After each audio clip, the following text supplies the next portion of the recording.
Hey everyone, welcome back to the FPL Script. This is Season 2, Episode 9 for the FPL 23-24 season and our Gameweek 8 preview.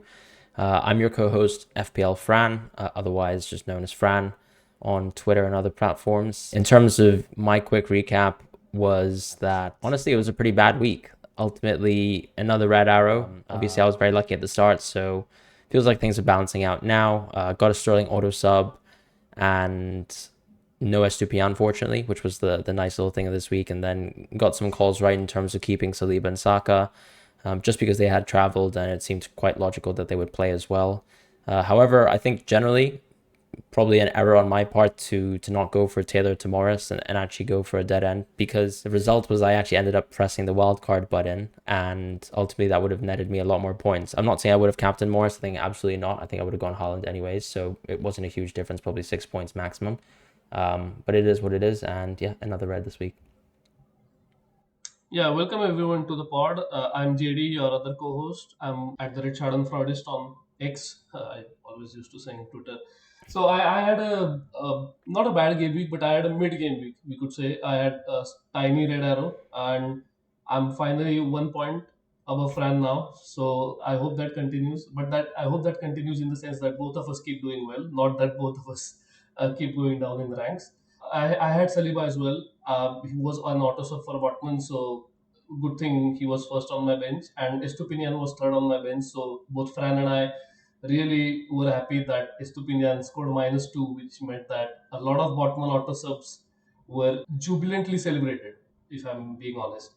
So other than that, nothing to mention this week. I think Saka giving away two penalties probably is the worst thing that has happened to my FPL team in a long time. But also, it's okay. I mean, he scored a goal, he got a bonus point.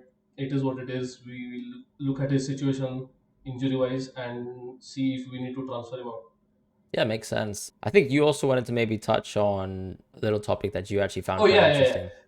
Yeah. So I was actually talking to Fran about this midweek, and I found two very interesting things that are not alarming, I would say, but could be an issue in the future, or maybe not. It depends on how things pan out.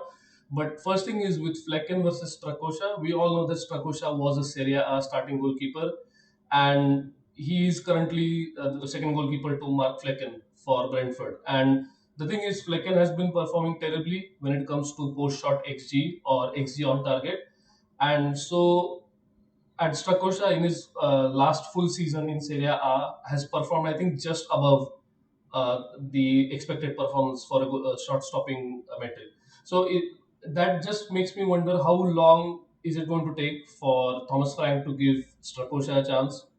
I guess it depends on if he can play out from the back and all the other things that are demanded of a Brentford goalkeeper, because Raya was pretty good at, I think, everything, all aspects of goalkeeping. So those are some pretty big gloves to fill anyway. And so we have to await. And this is, I think, primarily interesting for two reasons, because Brentford have a double game week in game week 20, possibly, still not confirmed.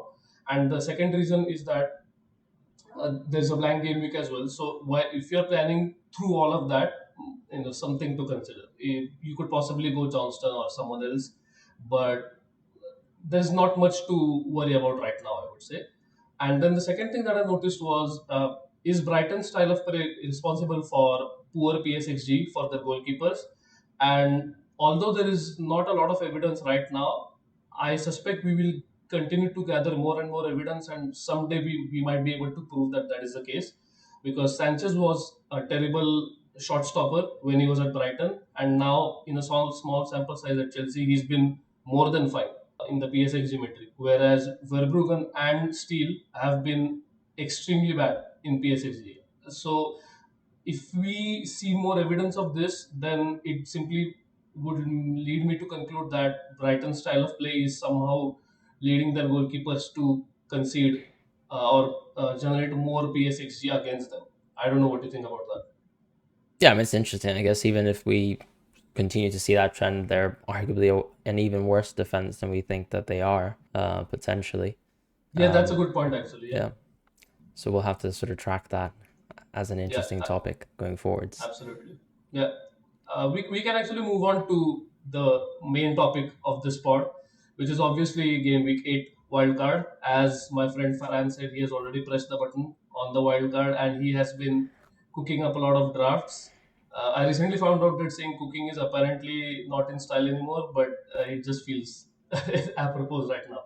So yeah, Fran, take us away. Why are you wildcarding in Game Week 8? I think it comes down to obviously just a reaction to seeing the general trend of my team from sort of like a team value perspective, and then thinking that to sort of navigate this sort of upcoming landscape that Salah is indeed essential. So part of that too is sort of looking at Salah once again.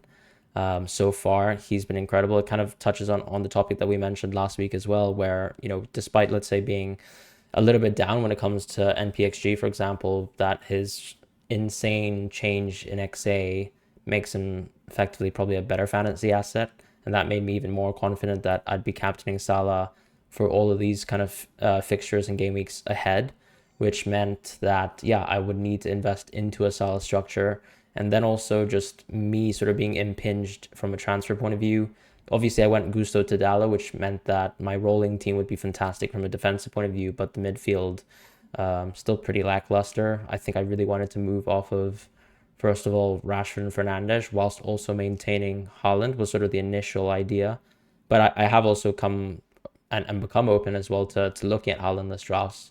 But before we touch on that, yeah, just in general, price pressure from, let's say, Rashford Fernandes, who will probably fold this week, and Bumo, who might suffer another fall, but probably also stay where he is, just because there are other injuries within that sort of price point and position. And then, yeah, in general, wanting to move towards double Spurs mids to catch, for example, the fixture run of Luton, and also, for example, even for example, a chance at Sun captaincy as well, which I probably would have been able to do if I went Saka to Sun, but I'd also have to be dealing with Sterling and the Manchester United mids, which is okay. But personally, I was seeing future price drops again for these picks. And yeah, I decided to pull the trigger on Saturday and capture the price rises, mostly because when I ran a lot of solves for Wildcard 8 and Wildcard 10, I noticed that the EV wasn't too different compared to in previous weeks. And part of that too was because I started to also add a little bit of ITB or in the bank in the solver for my future wildcards, just expecting that, I would be tanking future price falls as well, right? Because this week, I think I've captured maybe 4 price rises and avoided 4 price falls. And yeah, I mean, it's very obvious that I would have continued to, let's say, lose team value, which would mean my future wildcards would not look as promising as they once did, right? So that was the idea of why I pressed the wild card. And as I said, I felt a little bit more pressure as someone with one free transfer left. And that transfer was forced. It was going to be Saka to Sun, something like that, just to capture the captaincy. So that's why wild card. Yeah, sorry, just before we continue with the drafts that you have for us on the spot, would it be fair to say that the catalyst for this was also the Gusto red card because that effectively set you back one transfer, and also the price volatility this season, which I don't know, every season it seems like it's bad, but this season it seems to be particularly worse because I think there's a lot more people in the know, and which is why, for example, someone like Mate Cash or even Diaby, even if they are not scoring points week in week out, I know they are, but there have been a few weeks where they have blanked as well. People are still continuing to buy them because they know that good game weeks are right around the corner. Yeah, I agree. I think let's be honest. I mean, the template or the crowd, at least the engaged crowd, owns a lot of picks that have not done well and they've underperformed simply, right? Like Rashford, Fernandes being key examples.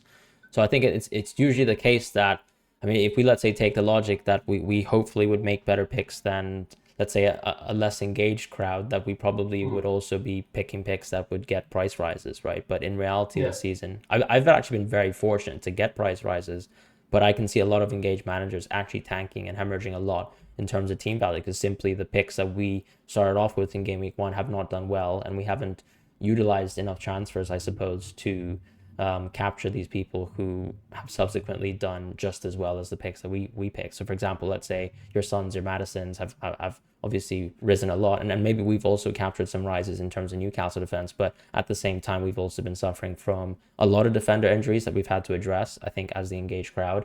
Which is also why, for example, like a whole like Colwill 12 points is pretty depressing to a lot of us who actually started with double Chelsea defense at one point, right? So Yeah. that's sort of how I feel about, like, a lot of this is just affected by outcome, and probably it's just the case because we've had such a bad start it inevitably we've picked players that haven't performed, and therefore, a casual crowd is very happy to jump off of, and that's why the price volatility feels as it does, I suppose.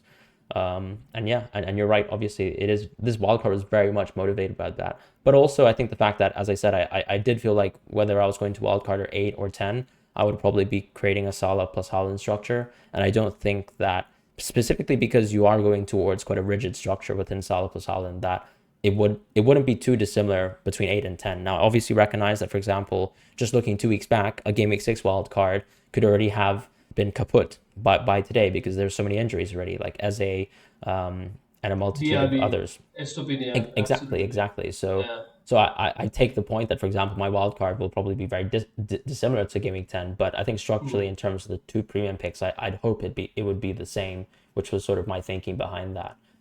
Yeah, that's it.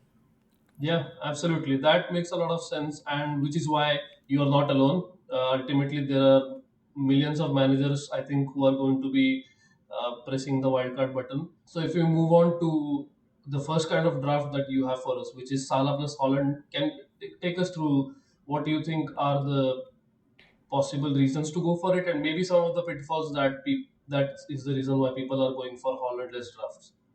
Yeah, I mean, I think first of all, I have a very, very particular draft, and I can understand a lot of people will have no interest in it whatsoever. But obviously, the idea here is, once again, very, very deep bench, which consists of 5 defenders basically and Archer. And this sort of value makes me feel quite comfortable in terms of actually having a bit of rotation within the team. But as you can see, obviously, I have Gordon within the draft, who is clearly suspended, but fortunately suspended as well for his bad fixture, which means he comes back on a good fixture on, excuse me, on paper for Crystal Palace at home.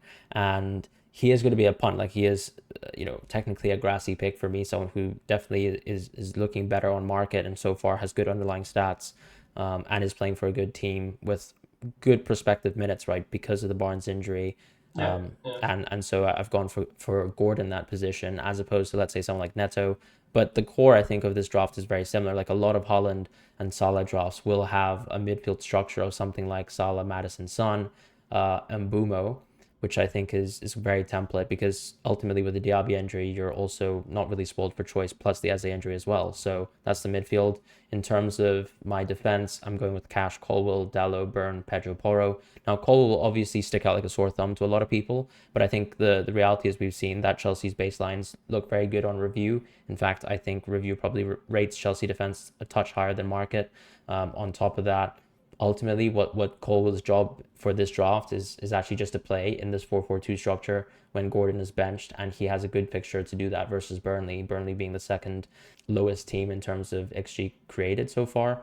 Dallo, obviously, look, this is a pick where I'm just backing the fixtures for United. I do see still the value of the fixtures there. Obviously, the Gala result wasn't the best, but you just move on. There's Luton, Sheffield United, Fulham on the calendar. It is what it is. Byrne as well, who have captured a price rise for, and Pedro Porro, who have moved Udogi on for, just because I have a little bit more money in the bank, and ultimately he has better underlying stats, has played the last 6 games, has only been rested around 10 minutes over those last 6 games after being benched in Game Week 1. So sort of taking a little bit of upside there, and knowing also that if it doesn't work out with Pedro Porro, that he can be a transfer towards an Arsenal defender in 2 weeks' time in Game Week 10. And then also Cash, of course, who I think is extremely template. Probably the easiest lock in terms of any defender yeah. transfer, just because the overall Hmm. run is so good. And then Raya Areola, I think, once again, a little bit of a divergent choice. Clearly a little bit of an X-Men's adjustment from me. I'm expecting that Ramsdale continues to be benched, but also knowing the fact that the punt on Raya is quite nice, because Areola is someone who I don't see at all losing his position, right? Because he's performed incredibly well so far and has been one of the best shot stoppers so far too. So on that basis, yeah, taking a punt with Raya. Also because I think, but when you look at Saliba and White being probably the best and most nailed Arsenal options, they're so expensive and players that I don't really want to go into right now. Whereas Gabriel and Zinchenko with Partey back, their position and their X-Men's is something that I'm not so sure of, because I think I have to sort of look back and with hindsight and be honest that I was not expecting Gabriel benches, and I'm not exactly sure what will happen going forward. So it might be the case that Zinchenko and Gabriel will lose some minutes here and there within the Premier League, maybe not. But I don't want to take that chance when I have really nailed players here in this team.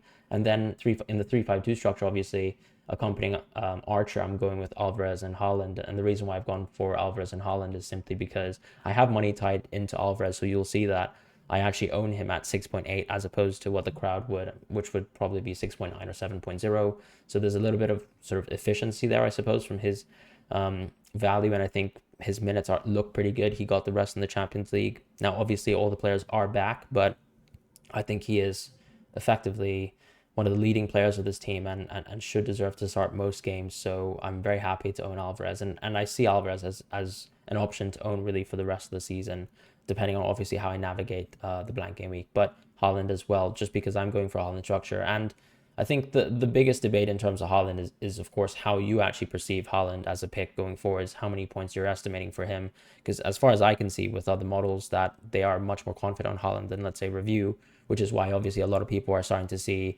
quote unquote optimal drafts that are Haalandless ultimately. Yeah. But Yeah. So one thing to confirm here is how much do you have in the bank with this draft? so on this draft, I actually have 0.7 in the bank. And the logic for me was I want to go Madison to Saka in one move. Ah, okay, fair, makes sense. And also, you can always have contingencies for if someone like Diaby comes back, right? You can go from Yeah. Embuemo to someone like Diaby, Yeah. and you just need that one slot for a midfielder of that price bracket so that you can move them on and off Yeah. quite Even Eze effectively. will probably come back at one point and I can move Yeah, Gordon there as well. So yeah. yeah. I'm trying to think of.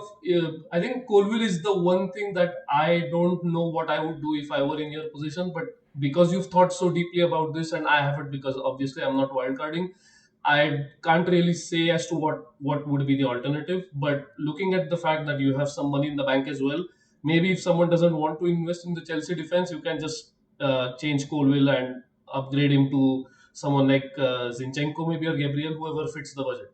But one thing is obviously if you have double Arsenal defense, that locks you out of getting Odegaard and Saka later on. So that Exactly. is Yeah. another consideration. Yeah. And with Raya, I am on fully on board with what you're saying. If there is a risk to be taken, I would rather take it in that position because you know that Areola is going to play every single game. So worst come worst, what will happen is you'll play Areola every single game, which Yeah. is not the best thing, but it is not bad as well. It's okay. It's certainly better than playing Pickford anyway. So whatever experience you are going to have after game week 8 is going to be a good experience, right? So from that sense as well, it seems there is no issue with going with this sort of a structure. But would you ever suggest anyone to go for Allison? Let's say if they had a higher TV than you, or if they made some other compromise. Let's say you go from Archer to Mubama, and you make some other, small changes that lead you to having that much money that you can go from, let's say, Raya to Allison. Would you suggest that? Not on this draft structure, but I think if you're going Haalandless, like absolutely consider Allison because you Okay. don't even have to deal with the doubt of like Raya being nailed or not. Yeah. Allison's a fantastic pick to go for if you're going Haalandless. Yeah, I agree. Okay. Yeah, makes sense. Yeah, I think we can discuss the second pick or the second draft that we have, and we can also talk about which one you are leaning towards right now. Yeah. So the second draft is the Hollandless draft. So what do you have for us there? Yeah, so I mean, the second draft structure I have is a Haaland structure, which also includes Alvarez, but obviously Haaland is replaced by Watkins in the structure. Archer comes Hmm. in, Son, Madison, Salah, the same sort of picks over there. Fernandes and Mbumo. So obviously now you keep another United player, and Mbumo I'm keeping as well just because of the injuries and no one else to really pick at this moment in time. Trent as well within the team. But it can also be Robertson and Trippier. I have to add that. I think you either choose to pick Trent and then have four other defenders, or you choose to go Robertson Trippier, which Yeah. might be a little bit more appealing to Yeah. people. And then because I'm going Trent, Taylor, Zinchenko, Dallo, and also Pedro Porro with once again the same keepers, Raya Areola. In this structure, I would say, look, the key thing obviously is you get that four-piece midfield, which is going to be very different to the Haaland structure. And of course, you have the capacity to go one or two, fully premium defenders, I would like to say, because, price notwithstanding, I mean, Trippier is probably at the same level as Trent, to be honest. Like, if they had equivalent Yeah. fixtures, you'd probably see the same EV for the two of them. But the reality is now you can actually compensate for the lack of Haaland with good Trent fixtures. And ultimately, you can also, as I said, own Trippier if you go Robertson as well. So that's the draft structure. I think what's nice, obviously, is if you believe that you're only going to, let's say, in theory, let's say captain Haaland once, which would probably be the very clear Bournemouth at home game, and you potentially see, for example, Salah captaincies and all the other weeks, or Son captaincies, then actually there's, I suppose, less of an argument to go for Haaland, and so therefore you go with this Haaland the structure instead. And I think the appeal as well is, once again, these fullbacks, like we have seen obviously some absolutely miraculous hauls. Trippier got another assist in the PSG game. There is going to be some upside there. And really it's just about, on balance, do you think you can match Haaland, which is, very possible as well. And yeah, I think it also just depends ultimately on what sort of model you trust. Because I've actually run these sorts of teams and this sort of general structure, this 3-5-2 with Haaland, and Salah versus, let's say, a pure Haalandless draft, and the gulf in terms of EV between, like, let's say 100% market versus, I don't know, review, for example, was literally 13 EV both ways. So you can see how distinctly Haaland is viewed between these two models. I've looked at some other competing models as well, and Haalandless is also much highly rated compared to the way review sort of perceives Haaland right now. So I think for that reason, a lot of what you're weighing up is there a benefit to go and get the free risk that you can see on review right now? Or do you also think that it's worth maybe taking a little bit of an ensemble approach, also thinking about the effective ownership, I suppose, of Haaland as well? And yeah, ultimately, it's what source do you trust to back over this run, I think, because it's going to be a huge swing both ways. This is a 92% owned player, and some people will still captain him a lot, and you'll be going without him.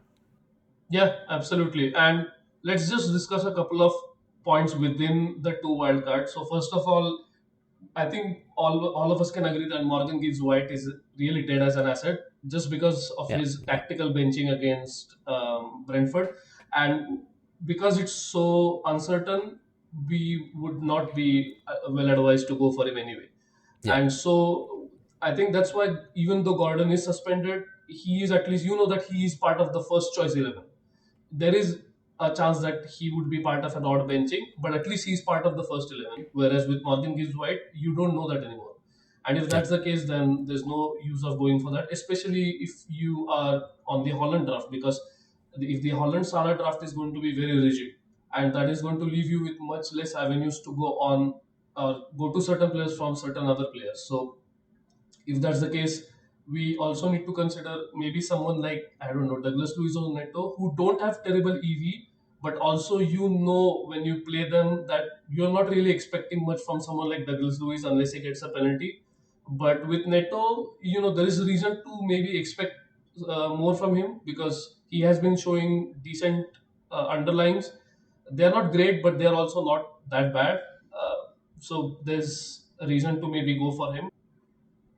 Yeah, I agree with you. I think it's just, touching on, for example, players like Mubama, Taylor Lamptey. I mean, yeah, you're never going to spend a transfer on these players. So you should obviously Yeah. think that this wild card, if you're wild carding this week, is going to last you at least, 12, 13 more weeks. So it does really matter how much sort of importance you place in these depth players. And I think this week is such a good example with, I'm not saying Estupiñán was a bad pick at all this week, not at all. But for example, even getting to play Archer over Estupiñán probably would have made sense on EV, and you would have been Mhm. protected like so. And ultimately, you just want as many depth pieces as possible because, as you say, this season, I mean, injuries are everywhere.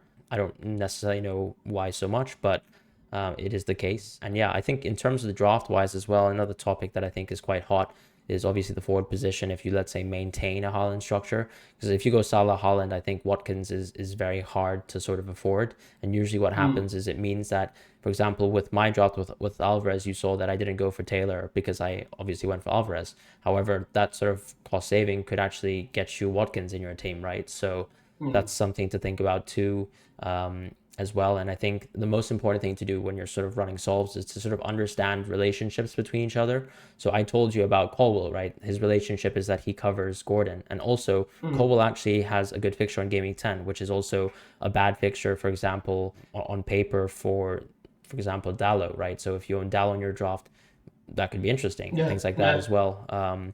Another thing too in terms of relationships is you need to think about the importance once again of sort of these Arsenal defenders and whether you actually want to leave space to get, let's say, Odegaard and Saka, because conceptually in my head, I think a lot of the souls that I've run have included Madison and Son, just because I Yeah. like the idea of just doing a two free transfer in game week 10 if there were no issues in my team to go Madison and Son towards Saka and Odegaard, right? Cover the full pen share of Arsenal, sort of capitalize on that Sheffield United home game, and play with sort of that structure going forwards while still maintaining the Salah Haaland structure. So that's something in my mind. But I think keeping an open mind to what can change in the future and your expectations of players is very helpful as well in the wild card, because what you're cooking up, from an EV value perspective is not really going to mirror any of the outcomes going forwards, and your transfers will probably drastically change from whatever setup you create today. But it's just about keeping your mind open. No, I completely get that. And also, while we are on the subject of Dallo having a bad game week 10, I think every game week right now is pretty bad for United, which is depressing as a Manchester United fan. But also, a lot of people want to get rid of United assets. I mean, one of the reasons they are wildcarding is to get rid of United assets. What is your stance on maybe going with someone like Fernandes for, let's say, the next couple of weeks? Because United still have Sheffield, Luton, and a lot of tasty fixtures, I would say, left. Look, I mean, I think, as I said, you'd probably want to keep one of the midfielders if you're, let's say, not going with Holland. But the weird Hmm. thing about, let's say, going Holland less is you're actually almost dipping back into the players that you would have technically wanted to wildcard off of. Now, maybe you could Yeah. see it as an opportunity to, let's say, um, pocket a bit of loose change, avoid the price falls, and still maintain players with very good EV. But I think also the reality is we have seen a bit of a worrying trend for United. You can see obviously their points expectations dropping. You can see also the baselines of the players dropping as well. So I feel like, just from a point of view of, let's say, looking at the trend, and obviously a question needs to be asked of how reactive we are as managers, but I think we've all been pretty patient with United so far. I just intuitively don't think I can go into, let's say, wildcard 8 and just bring back three United players. I'm happy to own one or two, and that's probably as far as I'll actually go. But I've also seen Souls, for example, that effectively brings back my Game Week 8 team with just Salah and Haaland inside, which is just going to have, Fernandes and Rashford within the team. I don't think I can do that myself. So it's tough. And also another thing to probably think about as well is, yeah, I mean, that sort of price spot is probably just going to be a placeholder for Saka. So yeah, whilst it feels bad to maybe own a Man United midfielder, but if you're convinced that you're going Hollandless, it's totally fine to just see Fernandes as, for example, a placeholder for Saka at the same time. Yeah, absolutely makes sense. I would also suggest that, especially for people that are not wildcarding, and we'll get to that segment at the end of the podcast, towards the end of the podcast, I think it makes sense to just keep hold of them, because I know people keep talking about sunk cost fallacy and all that, but with United, clearly good fixtures. Fernandes is still very much involved in the game. He is involved in every single game. You can draw conclusions on Rashford based on him playing well when he is red hot in form. Let's say he does seem to be more of a confidence player than maybe someone like Fernandes, who just is an Iron Man. He plays every single game. He plays every single game to 90 minutes. There is no chance of an early sub. He takes majority of the free kicks, set pieces, takes penalties. There is every reason to keep hold of Fernandes, as you said. And with the defense, look, there are a lot of options that can cover your EV, but with so many injuries to United, there won't be a chance to own someone like Dallo in the future, where you can just bank on that one fullback from United for so many game weeks in a row. I know that the injuries themselves also have made United a weaker team, but there are some clean sheets that will come by, and that is just a consequence of expected value and expected clean sheets.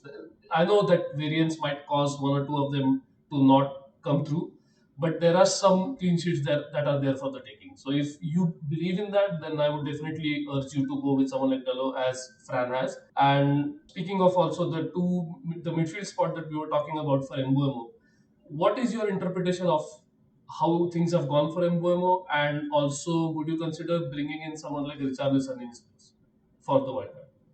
That's a good point. I think just looking at Richarlison, like, obviously there's some value there, but I find it very hard to actually guess his minutes. Now the landscape is such that Mano Solomon is out injured for, I believe, 2 to 3 months, and also Brennan Johnson is still recovering from his injury and has, I think, rejected a call up from the Wales national team. So This obviously gives Richarlison the landscape to have effectively maybe 80 to 85 minutes versus Luton, which is fantastic. I think he might even slip into territories where he could be a captain, depending on, let's say, how you interpret Son's minutes. But I think what concerns me the most with Richarlison really is, when he comes back from international duty, there could be a high chance once again that he's benched.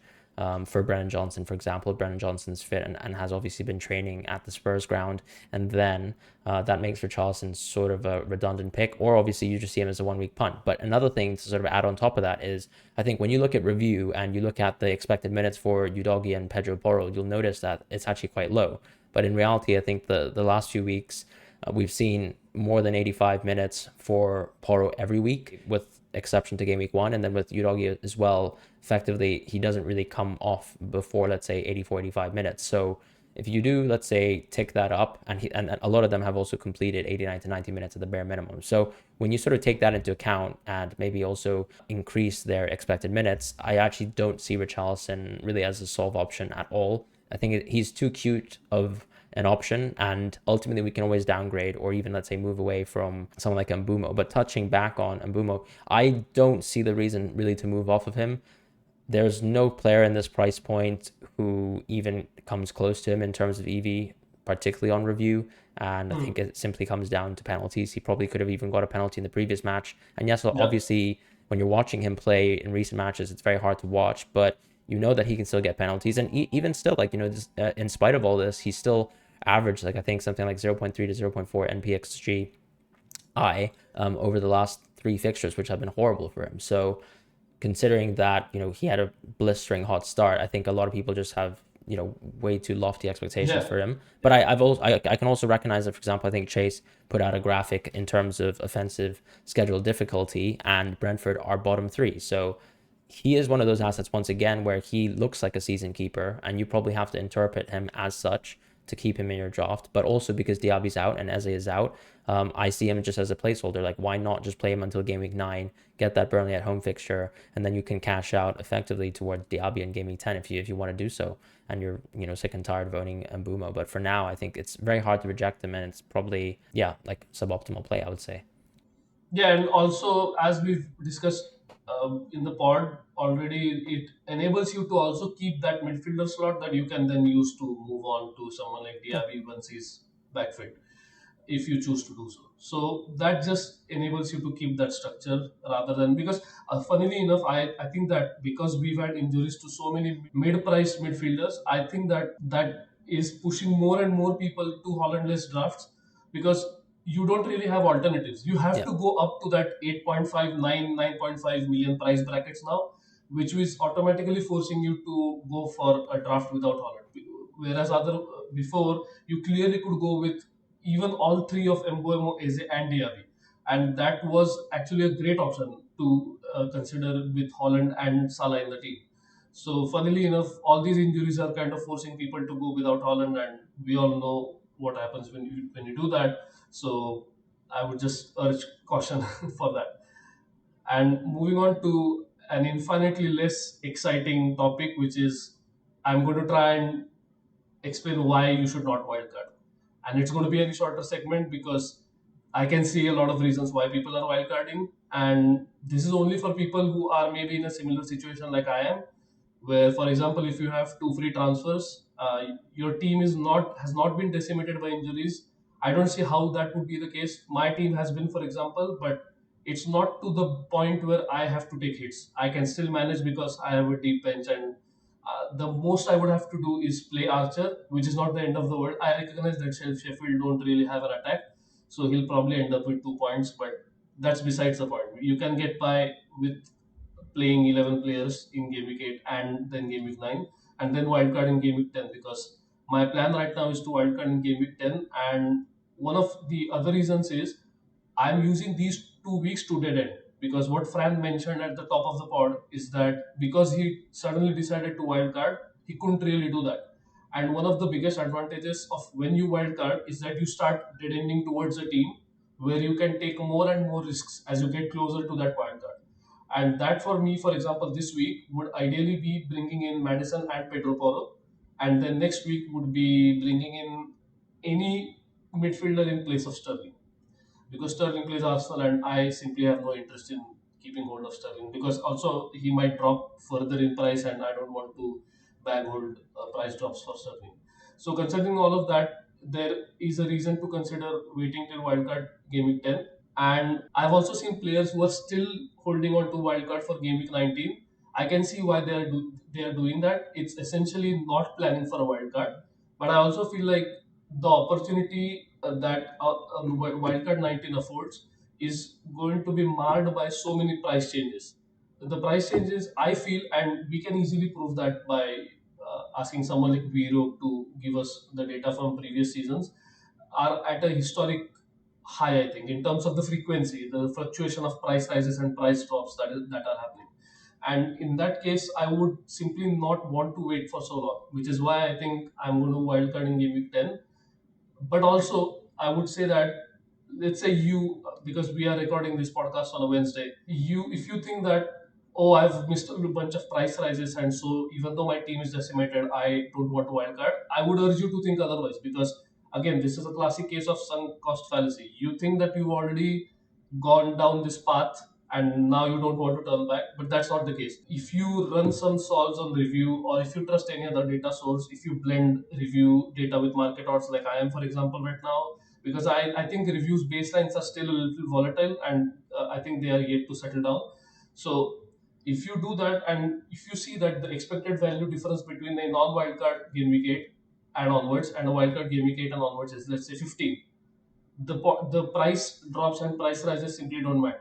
What matters is how much expected value can you capture, and that should be the only criteria when you're thinking about hitting the wildcard button.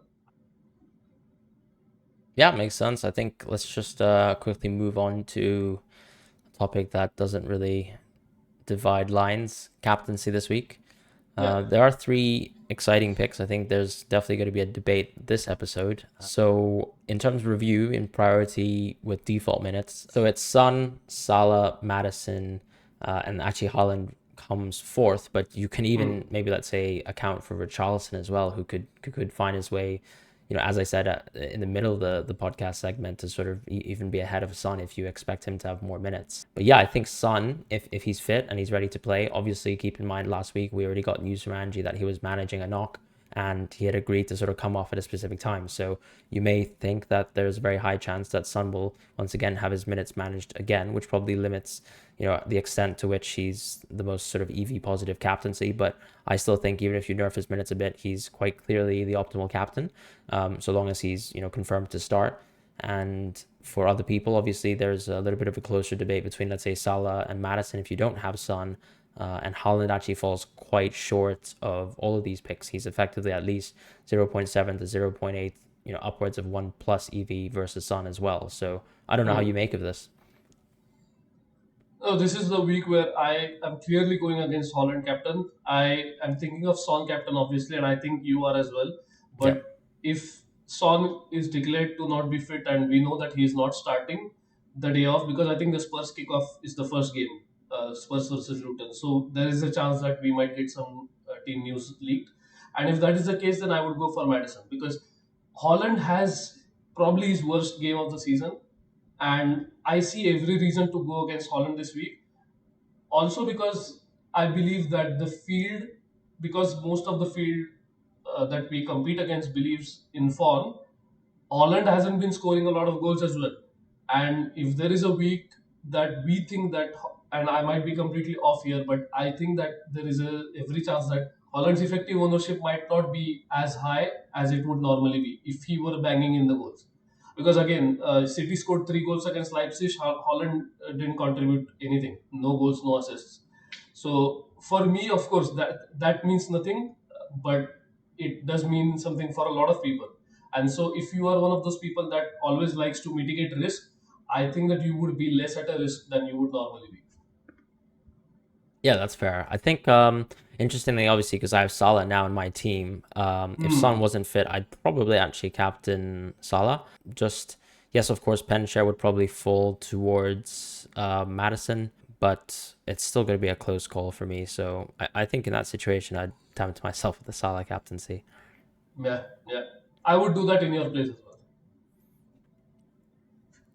Anyway, I, yeah, I yeah, mean, that's all for this podcast. I think people will find something of value, especially with the Gameweek Wildcard 8, because Fran is actually going through with it. So it's not just a case of if I were to, he's actually doing it. He has yeah. actually thought of it. He has been thinking of it every waking moment for the past couple of days. And so there is definitely value to be had by listening to what he has provided us with in terms of insights. And yeah, have a good game week 8 and good luck. Good luck.